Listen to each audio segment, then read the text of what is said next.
primeira carta de Paulo aos Tessalonicenses, capítulo 5, versículo 17. Diz assim o texto: orem continuamente. Vamos todos juntos? 1, 2, 3 e já. Orem continuamente. Vamos orar. Senhor, nós queremos te agradecer pela certeza de que a tua palavra nos será dada por meio da ação do teu Espírito, e ela produzirá vida, produzirá ânimo, produzirá encorajamento na nossa alma, e o Senhor nos permitirá sair daqui com as nossas forças completamente renovadas pelo teu Espírito. Nos dê a tua palavra, porque ela é lâmpada para os nossos pés e luz para o nosso caminho. É a oração que fazemos em nome de Jesus. Amém. Pessoal, nós vamos hoje iniciar uma caminhada de 7 mensagens falando sobre o modelo a ser seguido. Eu queria encorajar você a não perder nenhuma delas.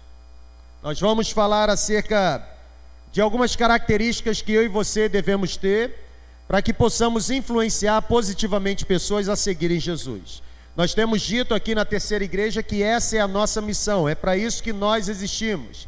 Nós existimos para influenciarmos positivamente pessoas que estão ao nosso redor, pessoas do nosso convívio, a seguirem Jesus, assim como nós estamos seguindo. E eu quero iniciar hoje essa série de 7 mensagens, falando sobre uma característica que nós precisamos ter. O modelo a ser seguido. Eu tenho aprendido, se você tem caneta e papel, comece a anotar. Eu tenho aprendido que aqueles que mais crescem na vida são os mesmos que permanecem toda a vida aprendendo. Eu não sei se você já analisou isso. John Stott, o grande pregador inglês, diz que aquele que cessou de aprender, cessou de ensinar. A vida é muito curta, gente, para a gente aprender todas as coisas sozinho. A gente precisa aprender com o outro. Nós precisamos uns dos outros, e é tão bom quando você vive em meio ou no meio de pessoas que passam a vida toda aprendendo, pessoas que não se julgam autossuficientes, pessoas que não têm um conceito elevado acerca de si mesmo, como diz o apóstolo Paulo. Eu tenho percebido que aqueles que mais crescem são os mesmos que passam o tempo todo aprendendo.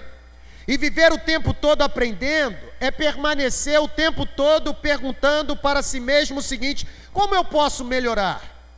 Você já fez essa pergunta para você? Como eu posso me tornar uma pessoa melhor? Como eu posso ser um esposo melhor? Como eu posso ser uma esposa melhor? Como posso ser um pai ou uma mãe melhor? Como posso ser um filho melhor? O que fazer para que a minha vida cause maior impacto no local onde eu estou? Viver crescendo ou viver aprendendo é viver o tempo todo se perguntando: como posso fazer para influenciar positivamente as pessoas que estão ao meu redor? Será que eu estou influenciando positivamente ou será que a minha influência tem sido uma influência negativa? O que fazer? Como glorificar mais a Deus a partir da minha vida? O próprio Senhor Jesus percebeu que o valor de um exemplo a ser seguido é algo fantástico para a vida do ser humano. Quando a gente abre a Bíblia e lê os Evangelhos, lê sobre a experiência de Jesus na terra, a gente percebe que foi justamente isso que Jesus fez. Jesus deu aos discípulos um modelo a ser seguido. Foi isso que Jesus fez. Jesus submeteu os seus discípulos a um treinamento intensivo de 3 anos, dia após dia. Jesus colocou do seu lado homens simples, homens que, apesar da origem simples, eram completamente motivados. E esse Jesus é extraordinário em usar pessoas simples para, através de pessoas simples, porém altamente motivadas, realizar coisas inconcebíveis. Jesus sabia do valor de um exemplo a ser seguido. Aliás, gente, nesse processo pedagógico, nesse relacionamento de ensino entre mestre e discípulo, Jesus não se limitou a ensinar os seus discípulos através de livros. Aliás, você não encontra nas Escrituras Jesus indicando livros para os seus discípulos lerem, não, pelo contrário. A Bíblia diz que Jesus ensinou os seus discípulos com a própria vida. Jesus viveu intensamente a espiritualidade diante dos olhos dos seus discípulos. Nós precisamos de um modelo a ser seguido. Nós precisamos ser um modelo a ser seguido. Será que a nossa vida está influenciando positivamente outras pessoas? Qual é o termômetro? Como eu percebo se eu estou sendo um bom influenciador ou um péssimo influenciador? Simples. Basta saber se as pessoas gostam de permanecer ao meu lado, ou se quando eu chego elas arrumam alguma coisa para se afastarem de mim. Nós gostamos de permanecer ao lado de pessoas que podem contribuir positivamente com a gente. Porém, nós também nos damos o direito de não nos permitirmos estar ao lado de pessoas que contribuem negativamente com a nossa vida. Será que a nossa influência tem sido positiva? Nós precisamos ser um modelo a ser seguido. O apóstolo Paulo, quando a gente lê a Bíblia, a gente percebe que ele fez a mesma coisa com o seu filho na fé chamado Timóteo. Paulo, meus irmãos, demonstrou para Timóteo que ele era um modelo a ser seguido, não através de teorias, não apenas através dos seus escritos, mas Paulo fez isso na vida real. Paulo mostrou para Timóteo que Timóteo deveria caminhar no caminho que ele estava caminhando. Aliás, o mesmo apóstolo Paulo, quando escreve a sua carta aos cristãos de Corinto, ele diz para aquele povo o seguinte: olha, sejam meus imitadores na mesma proporção que eu estou imitando a Cristo. Já dizia o provérbio popular: as palavras podem convencer, porém o exemplo irá arrastar uma grande multidão. Será que nós temos sido um modelo? Será que nós podemos dizer: venha comigo, que caminhar comigo significa caminhar em direção a um caminho de paz? Nós não seremos capazes de influenciar positivamente pessoas a seguirem Jesus, a não ser que estas mesmas pessoas encontrem em nós mesmos um modelo, um exemplo de seguidor de Jesus. Nós não iremos persuadir pessoas a seguirem Jesus com palavras, a não ser que essas mesmas pessoas encontrem nas nossas palavras a materialização das nossas atitudes. Mais do que falar, eu e você precisamos viver. Amém, gente? Precisamos viver. Essa sociedade precisa de um modelo, porque o modelo para essa sociedade está degradado pelo pecado. Nós não iremos influenciar pessoas, a não ser que estas pessoas encontrem em nós um modelo a ser seguido. Você quer ser um modelo para essa sociedade? Diga amém. Então eu vou dar para você a primeira característica das 7 que nós ouviremos nessa série de mensagens, e oriento você a não perder nenhuma delas. Em primeiro lugar, para sermos um modelo, um exemplo, a exemplo de Jesus, porque nós nunca seremos exemplos por nós mesmos, só seremos exemplo a exemplo de Jesus. Para nos tornarmos um exemplo a exemplo de Jesus, em primeiro lugar, nós precisamos desenvolver uma paixão pela oração. Nós precisamos ser tarados pela oração. Precisamos possuir uma obsessão pela oração. Eu volto mais uma vez a citar Russell Shedd, quando ele diz que assim como meninos gostam de brincar, jovens gostam de futebol, cristãos com espírito avivado gostam de quê, gente? De orar. Nós precisamos ter paixão pela oração. E eu quero abrir um parênteses e dizer o seguinte: hoje eu já preguei esse sermão para o secretário da igreja, para o Amilcar. E no momento que eu preenchi esse papel, os meus olhos também desciam lágrimas, porque o meu coração foi aquecido por essa paixão de orar. E eu posso garantir a você que para cada palavra que eu escrevia nesse papel, eram 2 palavras que eu proferi em oração. O Espírito me visitou, aleluia. E o Espírito visita aqueles que têm paixão por oração. Nós precisamos, irmãos, gostar de orar. Charles Spurgeon, o grande pregador britânico do século XIX, E uma das suas mensagens proferidas na igreja em que pastoreava, o Tabernáculo Metropolitano em Londres, ele dizia uma coisa interessante, presta atenção, anote isso. Dizia Charles Spurgeon: eu não consigo deixar de orar. Aliás, se não me fosse permitido pronunciar uma única palavra o dia todo, adivinha, isso não afetaria a minha prática da oração. Sabe por quê? Porque se eu não pudesse ter 5 minutos a sós com Deus, eu oraria assim mesmo, minuto a minuto, instante a instante, de um modo ou de outro, eu oraria, porque a minha alma necessita dessa comunhão que vem por meio da oração. A oração se torna tão fundamental para mim, dizia Charles Spurgeon, assim como o ar que enche os meus pulmões e o sangue que corre na minha veia. Será que a oração é isso para a gente?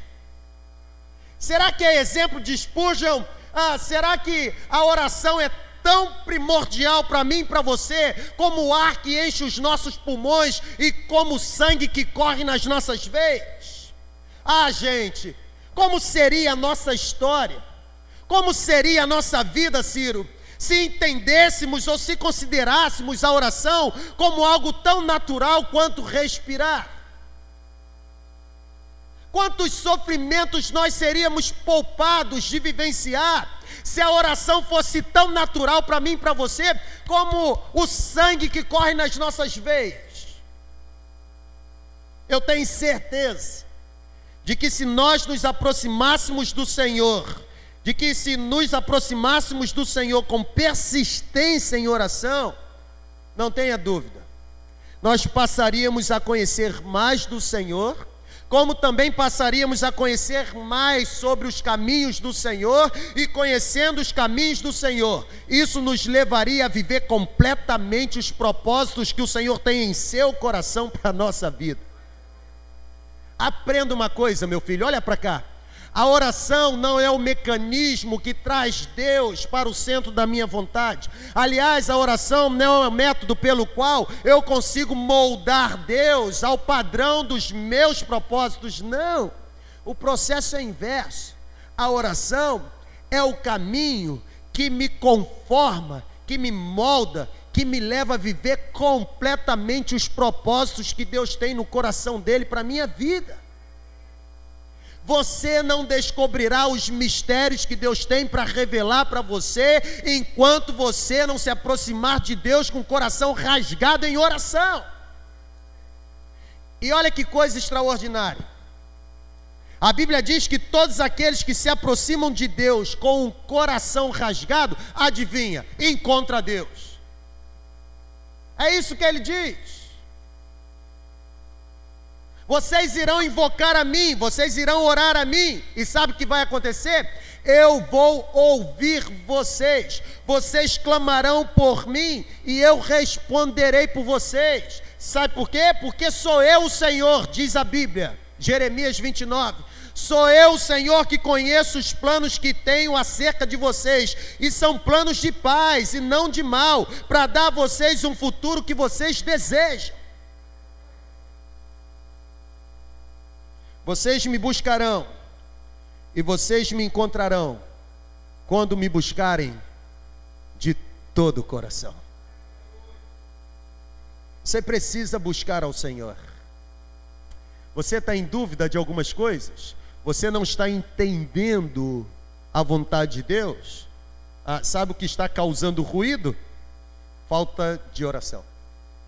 Porque a oração, Ranieri, tem a capacidade de maximizar a nossa sensibilidade de ouvir a Deus. Aliás, a oração amplifica a voz de Deus.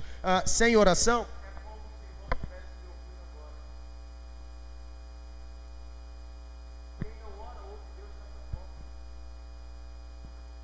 porém, quem ora, a voz de Deus é amplificada. Você ouve melhor. Você não se confunde. Você discerne a voz de Deus, a voz do Espírito e a voz dos demônios. Quem ora não fica embaraçado na vida, não cai em precipício, porque os seus ouvidos estão completamente sensíveis à voz do Espírito e a sua vida passa a ser guiada pelo Espírito de Deus. Como seria a nossa história se considerássemos a oração tão natural quanto respirar? É preciso aprender que qualquer sucesso na nossa caminhada cristã, aprenda isso. É preciso aprender que qualquer sucesso na nossa caminhada cristã sempre será resultado direto da nossa completa dependência de Deus por intermédio da oração. Quando você ora, você não ora para informar a Deus acerca do que você sabe, porque segundo o Salmo 139, antes que a palavra salte nos seus lábios, Deus já conhece tudo. Então para que eu oro? Você ora para você ser liberto de você mesmo. Você ora para você ser liberto da sua ansiedade. É isso que Paulo diz em Filipenses: perto está o Senhor de todos aqueles que têm o coração agradecido. Seja a vossa amabilidade conhecida de todos os homens. E olha aqui: não andem ansiosos por coisa alguma. Antes, sejam as vossas súplicas conhecidas diante de Deus em ação de graça. E se você, ao invés de ficar ansioso, apresentar a Deus as suas súplicas em oração, versículo 7 de Filipenses 4, a paz de Deus, que excede todo entendimento, vai guardar o teu coração e a tua alma em Cristo Jesus. Quem ora não vive perturbado, irmãos. Quem ora tem paz. É preciso aprender isso. Todo sucesso que nós tivermos sempre será resultado direto da nossa completa dependência de Deus por intermédio da oração. Somos completamente dependentes de Deus. Você pode dizer amém por isso? Somos completamente dependentes da graça abundante de Deus. Nunca considere a oração secundária quando comparada às outras atividades da sua vida. Não veja a oração como um segundo ministério.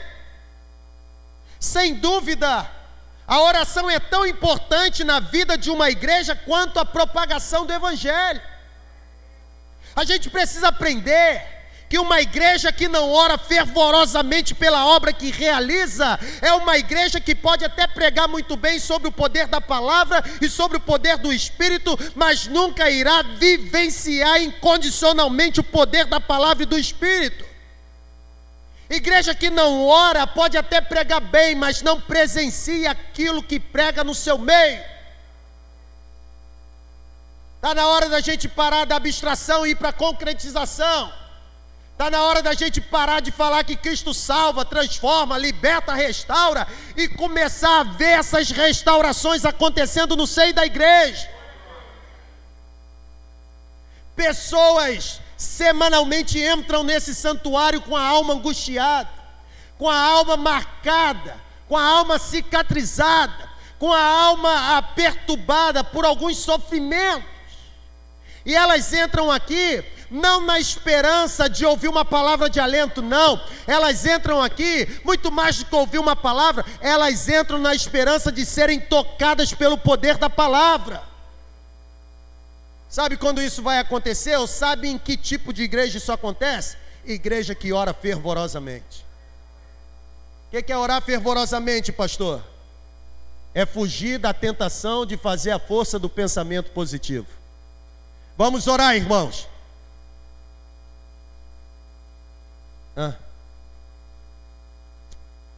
Um coração que se aproxima de Deus numa oração fervorosa, é impossível conter as lágrimas.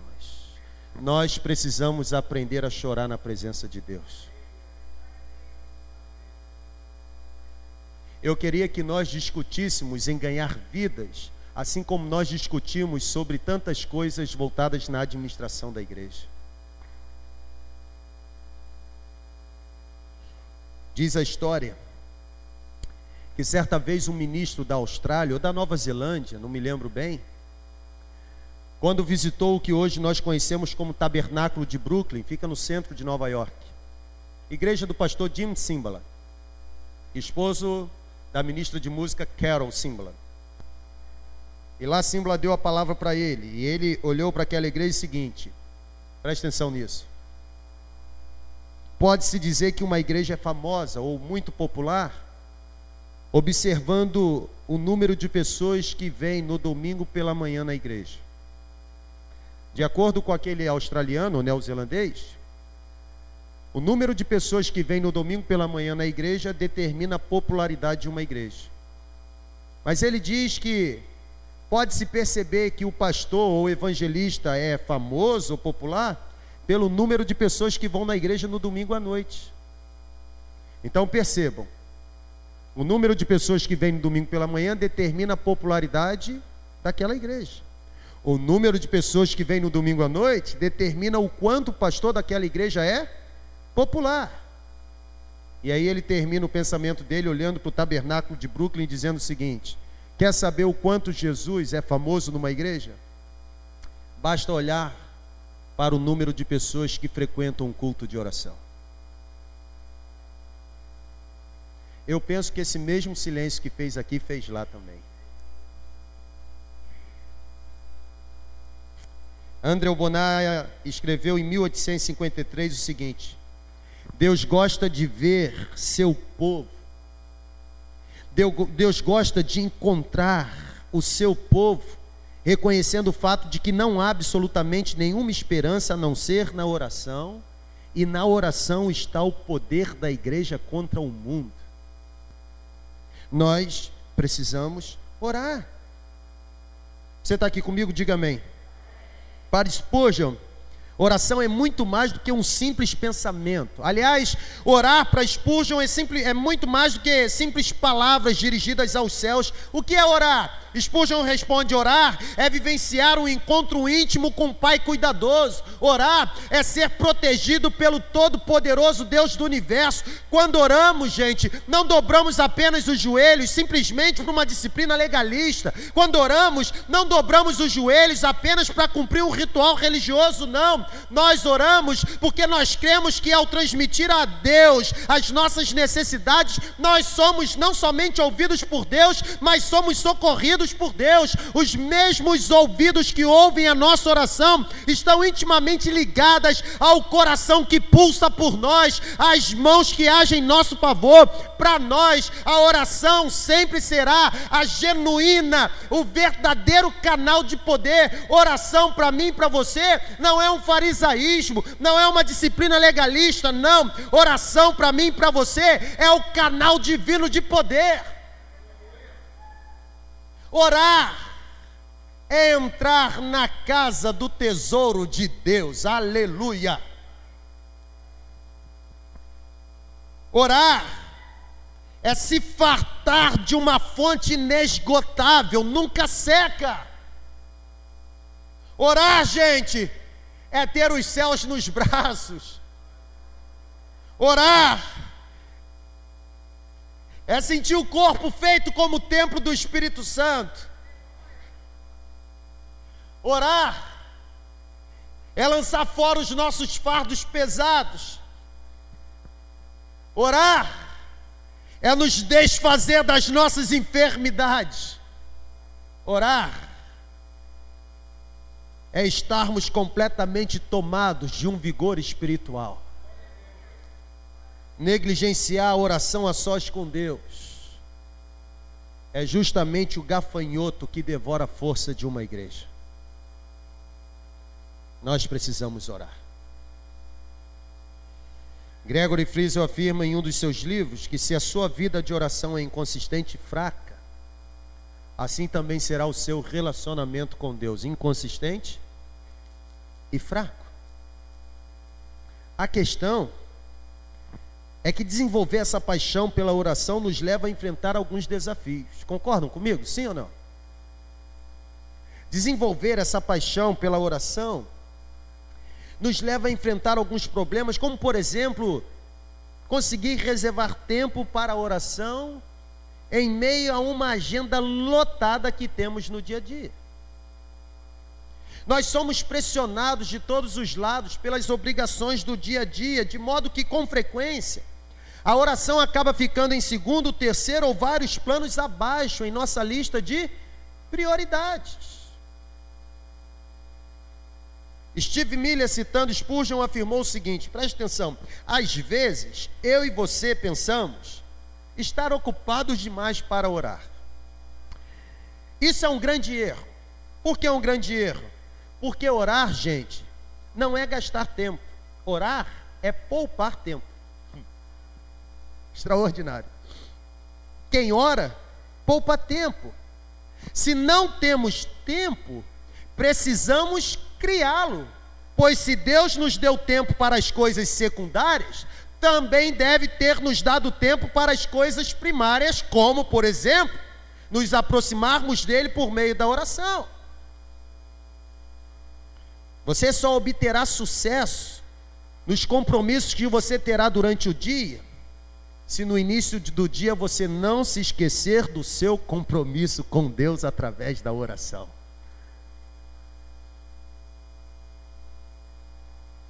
A Milka, quando ouvia esse sermão, ele virava para mim e falava assim: mas pastor, o problema é esse tempo. Eu disse para ele: Amilca, tempo de oração não está relacionado a uma hora marcada, um local específico. Ah, o meu horário é de 10 às 11. Eu tive uma bisavó que ela orava 3 vezes ao dia. Você entrava na casa da avó Eulina lá no meio-dia, ela estava fazendo o quê? Legalismo, gente. Legalismo. Deus não quer ter um relacionamento com você com horas marcadas, não, cara. Deus quer ter com você um relacionamento ininterrupto o tempo todo. Em que momento você tem que começar a sua oração? Que momento? Momento que você acordou. Em que momento você vai terminar a sua oração? Momento que você for dormir. Porque, como diz o grande escritor, se você investir todo momento do seu dia orando continuamente ao Senhor, fazendo o que a palavra nos diz, orai sem cessar, no momento em que você dormir, adivinha, você continuará tendo relacionamento com o Senhor. Aliás, diz o Salmo que em paz nos deitamos e logo dormimos, porque só o Senhor é capaz de nos fazer repousar em segurança.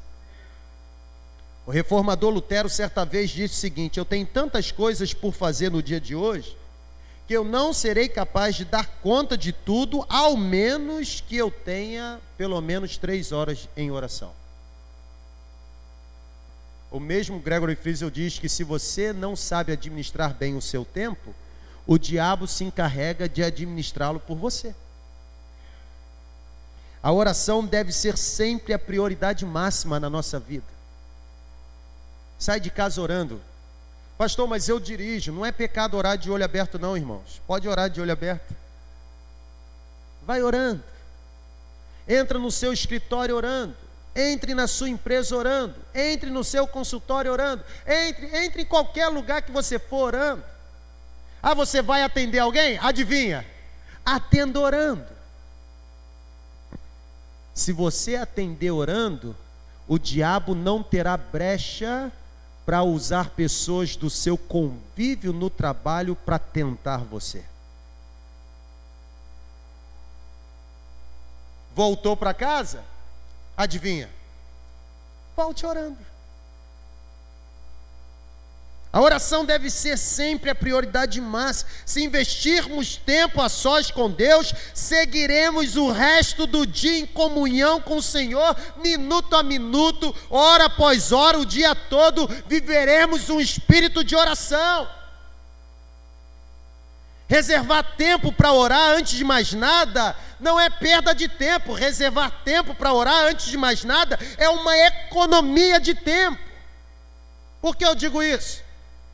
Porque a oração nos ajuda a adquirir a perspectiva de Deus para o nosso dia. A oração nos ajuda a entender mais claramente o que eu preciso fazer e como eu devo fazer as coisas no meu dia. Eu nunca vi alguém que tivesse uma vida de oração com o Senhor e ficar em dúvida sobre decisões que precisa tomar. A Bíblia diz: a tua palavra é lâmpada para os meus pés e luz para o meu caminho.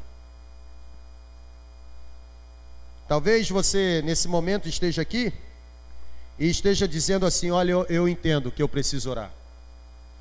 Eu entendo a necessidade da oração.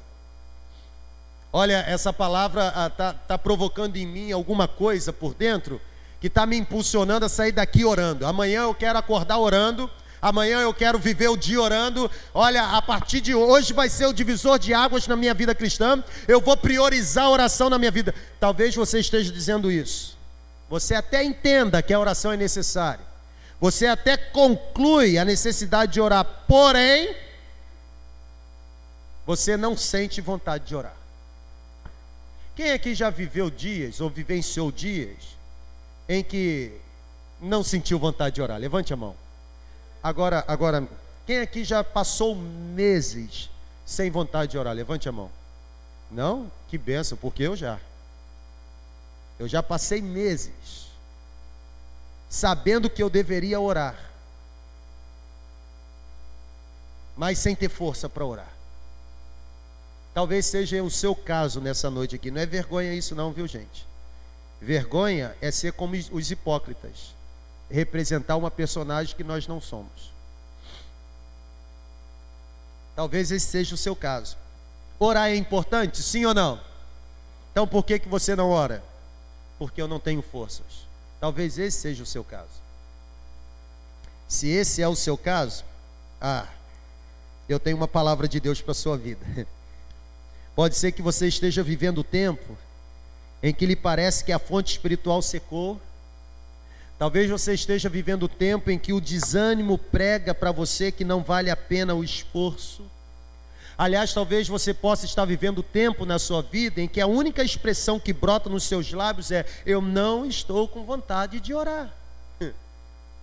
E a pergunta é: o que fazer quando não temos vontade de orar?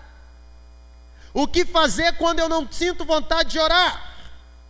A resposta bíblica é: penso que quando não conseguimos orar, isso quer dizer que chegou a hora de orarmos mais do que nunca. Até porque nós precisamos orar. Então, se você não tem vontade de orar, olha aqui, ore por orar. Ore por orar. Não se contente, não se conforme em dizer: eu oraria se eu pudesse. Não, pelo contrário. Se você não consegue orar, ore até conseguir orar.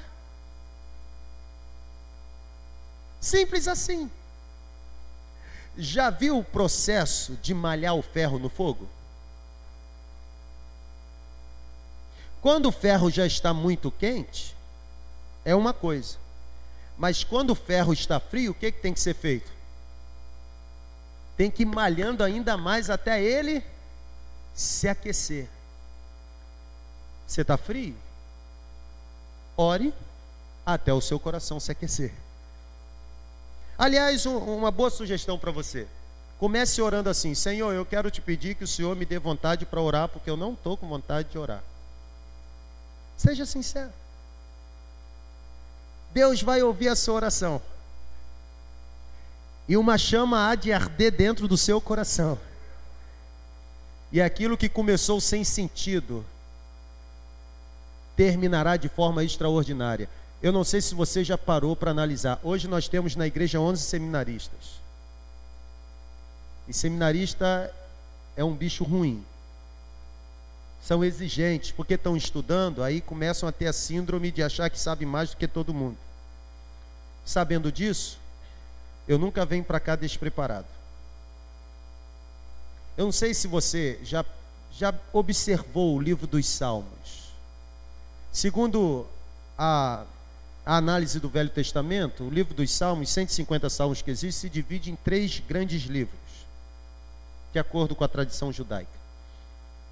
E salmos são cânticos, são poesias, são hinos que os judeus cantavam. Aliás, alguns chamam salmos de hinário dos judeus. E eu não sei se você já observou, mas quando a gente lê o livro dos Salmos, existe algo interessante. Há um padrão recorrente nos salmos. Qual é o padrão? Várias das orações ou vários dos salmos sempre começam com lamentos desanimados. E sempre terminam com esses lamentos sendo transformados em cânticos de louvor. Então faça assim. Comece a sua oração com um lamento desanimado. E eu tenho certeza que a sua oração vai terminar com cantos de louvor. Lembram do que Shed diz? Cristãos avivados são como a botija de gás escapando gás. Lembram disso?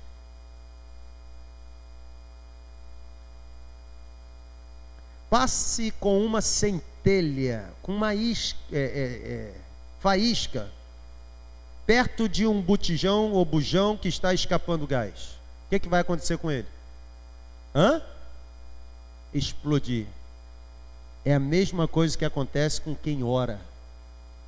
Basta uma faísca da presença de Deus e essa pessoa explode em adoração. Você pode se aproximar de Deus mesmo que você não consiga pronunciar uma única palavra na sua oração. Eu digo isso porque eu tenho aprendido que uma lágrima tem a capacidade de servir de forma para uma oração. O nosso Deus, Ele nunca falha. E embora eu e você não compreendamos as provações ou as dificuldades que estamos passando hoje, embora eu e você não entendamos o porquê do sofrimento que estamos vivenciando hoje, olha aqui, mesmo sem entender e sem saber como vai terminar isso, nós podemos confiar em Deus, porque Deus vê todas as coisas com perfeita clareza, e não somente vê todas as coisas, como conhece um método próprio para nos livrar de todas as circunstâncias ruins. Conclusão: uma igreja que ora é uma igreja de poder. Uma igreja que não ora é uma igreja sem poder. Creio, irmãos, que encontraremos menos falhas na igreja quando existirem mais crentes a sós com Deus em oração. Creio que teremos menos problemas relacionais na igreja quando tivermos mais pessoas comprometidas com Deus através de uma vida de oração. Porque o termômetro na vida de uma igreja não é a forma como ela canta. O termômetro na vida de uma igreja não é a forma como ela prega a palavra. O termômetro na vida de uma igreja é a forma como esta igreja invoca o nome de Deus. Porque olha aqui, não se iludam. Se Deus estiver próximo a uma igreja, logo esta igreja sentirá ardentemente o desejo de orar. Mas se Deus não estiver próximo a uma igreja, um dos primeiros sinais da ausência de Deus será a negligência quanto à oração. Toda a nossa força reside na oração. Eu quero terminar com as palavras de Paulo, quando ele escreve na sua segunda carta aos Coríntios, capítulo 10, versículos 3 e 4. Embora vivamos como homens, não lutamos segundo os padrões humanos, porque as armas com as quais lutamos não são humanas, ao contrário. As armas que temos são poderosas em Deus para destruir fortalezas. Que arma é essa? Toda a nossa força reside na oração. André Murray diz que a distância entre o homem e Deus, joelho dobrado. Nós precisamos orar. Se nós formos apaixonados pela oração, nós nos tornaremos um modelo a ser seguido. Se nós não formos apaixonados pela oração, nós influenciaremos negativamente as pessoas que estão ao nosso redor. A oração não resolve alguns problemas. A oração resolve todos os problemas. Talvez a resolução não seja do jeito que a gente quer. Mas como eu disse no início, orar não é tornar Deus refém daquilo que eu quero. Pelo contrário, orar é me levar ao encontro daquilo que Deus quer para a minha vida. Por isso que a oração não resolve alguns problemas. A oração resolve todos os problemas. Por que eu digo isso? Porque quem ora, confia que o mesmo que criou todas as coisas é o mesmo que continua sustentando todas as coisas com o seu soberano poder. Amém, gente?